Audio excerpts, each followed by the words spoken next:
കേരളം ഇത്തവണ BJP തൂക്കും. വെറുതെ പറഞ്ഞല്ല, അതിന് കാരണം ഇതാണ്. ആർട്ടിക്കിൾ 356 എന്ന് പറഞ്ഞാൽ സംസ്ഥാന അടിയന്തരാവസ്ഥ.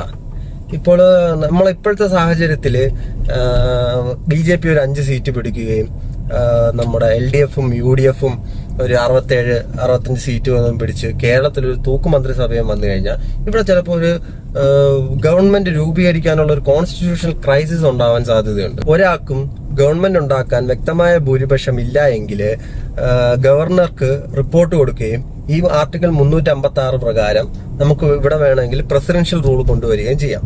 പ്രസിഡൻഷ്യൽ റൂൾ പറഞ്ഞു കഴിഞ്ഞാൽ എന്താണെന്ന് അറിയാമല്ലോ, കേന്ദ്രഭരണം എന്ന് പറഞ്ഞു കഴിഞ്ഞാൽ ഒരർത്ഥത്തിൽ പറഞ്ഞ BJP ഭരണം തന്നെയാണ്. ഇങ്ങനെ ഒരു സാഹചര്യം വെച്ച് നോക്കുമ്പോൾ 4-ാം തീയതി ചിലപ്പോ BJP ഇവിടെ തൂക്കും. എന്താണ് നിങ്ങളുടെ അഭിപ്രായം? 4-ാം തീയതി റിസൾട്ട് വരുമ്പോ കേരളം BJP തൂക്കുമോ?